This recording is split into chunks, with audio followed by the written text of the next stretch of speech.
And Pat po. Ayan, so, pakilala din po kayo. Ken Adrian Nalakan, Senior Science Research Specialist for Disaster Management with GIS for Project NOAA. Yowie Gonzalez, Project Officer for the same component. And Leo How, Information Officer for same. So, ayun, first question po. Paano na po ang Project NOAA at ano yung naging dahilan para ma-conceptualize siya? Sige, yung... So, if you remember yung Undoy, Undoy, di ba, napakaraming casualties kasi nga, hindi naabisuhan sa biglang pagtaas ng tubig. So, marami ang mga biktima ng flash floods. So, by July 2012, nagkaroon ng programa, nilaunch ang programa under President Noynoy. So, nilaunch yung programa Project NOAA para magbigay ng lead time warning sa mga tao, especially nakatira sa mga gilid sa mga flood-prone area. So, ayun. Okay, so, yeah, as what he said, so because of the succeeding disasters that occurred, so flooding, medyo nabagalan kasi si President Aquino when it comes to ano yung mga current initiatives ng mga government agencies that address these problems. So that's why he got, he pulled actually these scientists from the Department of Science and Technology and UP to come up with a program that would address this need for a holistic na approach towards disaster management. So that's why hiniram niya si Dr. Mahar Lagmay from UP to head Project NOAA. So, doon siya nagsimula. And after that, yung mga components, nabuo na lang siya after proposals have been submitted to DOST. And so, that's where it all started. So, parang Project NOAA is a big program. And under that, may mga project components. So, isa ito ang disaster management using WebGIS sa mga components ng Project NOAA. Ang DOST ay Vice President or Vice Chair ng Disaster Risk Reduction Management. So, we're in charge of mitigation and prevention. So, kaya we're mapping the country, looking for yung mga area na mataas yung hazards and para bigay nila ng sila. We're using technology para ma-improve yung geohazard maps ng Pilipinas. Kasi before, 1:50,000 yung mga geohazard maps. Now we're using LiDAR technology para mas large scale yung mga geohazard maps. Kita-kita yung kung saan yung communities natin, saan yung mga farmlands, saan yung mga iba pang infrastructure. As well as, nagde-deploy rin, tulad na sabi nila, it's yung ibang components, specific yan to use a specific technology. For example, yung hydromet sensors development component under ASTI, sila yung nagde-deploy ng mga automated rain gauges, automated weather stations, saka water level sensors. Nationwide yan. So, para wala man taong on the ground, every 15 minutes, in real time, meron tayong information about the situation on the ground. So, mahalaga yung sinabi niya na 1:50,000 yung dating mga hazard maps natin. Just kaibahan niya sa 1:10,000 ng NOAA ngayon is that, for example, pag magbibigay ng geohazard maps sa isang barangay at 1:50,000 resolution, wala ka na makikita safe place. Halos pula na lahat. With 1:10,000, mas specific yung area na saan yung safe, saan yung gilid. So, malalaman mo saan yung evacuation area. And so, ano po yung mga ground na sakulan? So, sa ngayon, as you can see sa website, yung flood, dito sa flood map. Yan. So, nandiyan yung mga flood hazard maps na syempre for 5-year, 10-year, 25-year, 50, and 100 and yung low level flood map. So, ngayon, meron ding components ng Project NOAA with regards sa storm surge, hazard mapping, tsaka sa landslide yung pag-enhance ng mga landslide hazard maps natin. Sa ngayon, actually, kakalagay rin lang sa website last week nung dengue. So, in-integrate na rin siya. So, kami sa project namin, Disaster Management with GIS, we aim na ma-integrate lahat ng information regarding hazards na actually hindi lang tungkol sa hazards, pati about exposure and vulnerability ng mga communities natin. So, pag natapos namin, actually, i-overhaul yung website. So, pag natapos yung pinatawag natin version 2.0, malalaman na natin kung aling communities yung tamaan ng, say, ng malakas na pag-ulan, gano'ng karaming tao yung maapektuhan, ilang households, gano'ng karaming relief goods yung kailangan i-prepare, yung mga tao na nangangailangan ng tulong, say, for example, yung senior citizens, persons with disabilities, yun, mabivisualize na rin So, siya. hindi pa dumarating ang bagyo, alam mo na kung ilan yung matatamaan. At ano ang mga pangangailangan niya. So, ano po ang expected output from project? Marami actually. Marami. Foremost of which is yun nga yung hazard maps na mas enhance siya. Kita-kita na natin. For example, here, yun, nilalapat na siya sa Google Maps. So, online, yun, makikita mo na kung, say, hanapin mo lang bahay mo or kung saan ka madalas pumunta. And then you can tell bahay pa siya. Okay. That's one output. And then we're replicating it for landslide and storm switches. So basically, the primary target output of Project NOAA is to create an early warning system. So, Project NOAA, kaya nilagay natin lahat ng mga data related to hazards in one tool para magamit ng mga disasters reduction and management officers as well as the local government units. So, alam nila, kasi we have satellite data here and doctor data, alam nila yung mga areas kung saan in the event na may bagyo, kung saan pupunta yung bagyo, alin yung mga areas na uulanin, malakas na ulan. And with that, with this information, pwede silang makapagbigay ng warning sa kanilang mga constituents. So, yun, it's a 6-hour lead time when it comes to flooding, and at the same time, once you have, we have put here all the kinds of hazard maps, alam din nila kung ano yung mga high-risk areas nila. So, with that, magagamit nila yan sa pagpaplano ng kanilang mga cities or municipalities, and yun. So, basically, yung early warning system. So, ibig sabihin po, more on preventive siya. Yes, as explained by yung kanina, Vice Chairperson, Department of Science and Technology, which implements Project NOAA sa disaster prevention and mitigation. So that's why we, yung primary task namin is to provide an early warning system.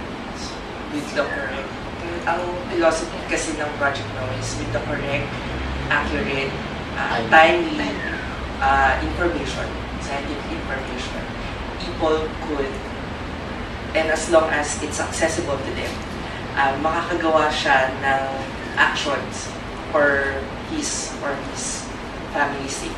Kasi hindi lang ang Project NOAA, hindi lang siya ginagamit ng mga rescuers natin or ng mga pag may bagyo na, no? Ginagamit din siya sa planning, for example, urban planning, regional planning, lalaman mo kung saan dapat mag-build ng mga infrastructures, mag-build ng mga schools na malayo sa mga landslide prone, sa mga bahain na lugar. So, actually, yung Project NOAA, nagpo-cross siya ng mga disciplines, no, in terms of science and social sciences. Kasi nga, with the situation of the Philippines and geography niya, napakalayo, then how can we reach out those people who are far? So we're trying to integrate every information in the website para hindi na kailangan. For example, if we check on the rain, kung gaano kalakas ang ulan sa Zamboanga, hello Zamboanga, gaano kalakas ang ulan dyan. So basically, if kahit na nasa Luzon ka, kahit wala kang kakilala sa Zamboanga, you can use the website and check on Zamboanga's situation. So, gaano po ka-accurate yung mga data sa nasa website ng Project NOAA? Tapos, saan po ito nakakita sa accuracy-wise. For example, yung sa rain forecast. Okay. So, ninahandle niya is yung climate extent page. So, based dun sa mga studies nila, bine-verify rin kasi nila about 90% accurate kung nilalabas na ng forecast for rain. And then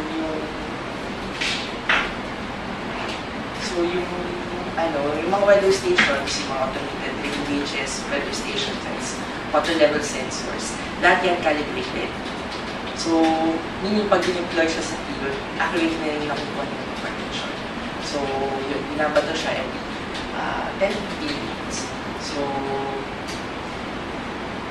yung weather outlook, yan, sa WISE component naman siya. So, it provides yun, 4-day weather outlook for select cities and municipalities. Kasi, ongoing rin, bine-verify nila. Kasi medyo bago pa yung WISE project. So, ongoing rin yung verification process. So, based dun sa pretty much accurate na. But with accuracy, we can say na mas malaki yung accuracy niya compared to previous technologies na ginagamit sa Pilipinas. For example, with WISE, we're using the BlueGene computer if you've heard.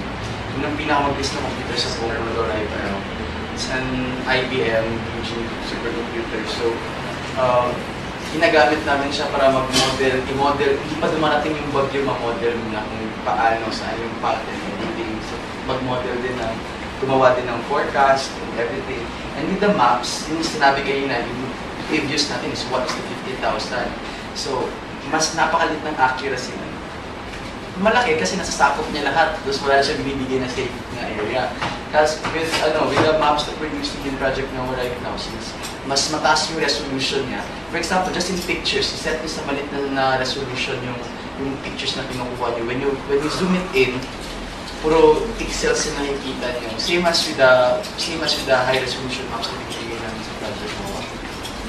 And I don't know if it would be interesting for you to know, Project WISE, or whether information integration for system enhancement is under IESM. Yeah. So, Dr. Gay Perez and Dr. Jerry Bagdasa are the one handling WISE. Ayun po, yung next question po namin, paano nyo po na ipapakalat yung mga information na nakukuha nyo dito, from Project NOAA? Paano nyo po siya napapakalat sa ibang tao? We actually, it's very interesting how Project NOAA actually is being received by the public. Because to begin with, at first sa Twitter lang siya ni Sir Mahar. I don't know if you follow Dr. Mahar Lagmay, it's at nababaha at twitter.com. Yeah. So, yeah. So, siya yung primary advocate kasi ng NOAA. Parang siya yung tatay ng Project NOAA. So, first, it was popularized because of his Twitter account. Kasi marami siyang followers. And then after that, when it was formally launched, so we have government backing na. One of the first project components that was established is strategic communication intervention for Project NOAA. So, actually under kami nun, before kami lumipat sa WebGIS. So, nagkakandak kami ng information, education, and communication campaigns all over the country. So, targeted yung mga areas na pinupuntahan namin for the first part of the year. Ito yung mga areas where nandoon ang 18 major river basins, which are the primary areas of concern ng Project NOAA. Kasi, well, given na yung mga major river basins, nandito yung mga high-risk areas mostly are located. So, yun. So, we have IEC campaigns all over the country. And then, because napaka-taas ng interest ng mga tao when it comes to hazards, parati kami pinupuntahan ng mga news agencies. So, with that, maraming coverage. So, lalo na pag sunod-sunod yung mga hazards, di ba? And disasters, unfortunately. So, napapagtuunan talaga ng pansin yung mga activities or mga government initiatives that handle natural hazards and disaster management. So yun, and one of the, isa din sa mga magandang factor na ang Project NOAA is marami sa mga opisina namin, project components ay nag-opisina sa UP. So, it's an academic institution, so maraming mga estudyante gaya nyo na interested sa Project NOAA. So, marami kaming channels na pupuntahan. So we are popular among the youth kasi they are Twitter users or taga-UP. So, iniimbitahan kami sa mga schools. We talk on a weekly basis. May media coverage kami, and at the same time, yun nga, targeted na yung mga information, education, communication campaigns. So malaki yung coverage ng Project NOAA. That's why Dito lang sabi ni Miss Yuri, napaka-importante talaga na role ng media sa pag-send out ng information from Project NOAA or sa pagpapakilala ng Project NOAA sa public.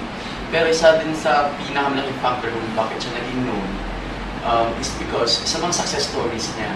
No? For example, paano siya nagamit. So, Marikina, after na na-experience ang Undoy, they got traumatized and everything. So, nung Habagat, kaka-launch lang ng Project NOAA, na-launch yung Project NOAA is July 6, 2012. Habagat happened August 3 to 5. So, wala pang isang buwan yung Project NOAA, nasubukan agad. And then with that, after Undoy na how many, almost 1,000 or 1,000 na casualties from Marikina, when Habagat happened, same intensity as Undoy, 0 yung casualty nila. So, kasi 4 hours before, sinabihan na sila na may papabag tubig dyan. And that, lahat tayong mga Pinoy, pag success story, gusto agad nating makinig, di ba? Kahit anong TV program, anong review program. Pag may sinasabing success story, paano yumaman si, paano nabuhay si, interested agad tayo. So, that became a very good PR tool from Project NOAA.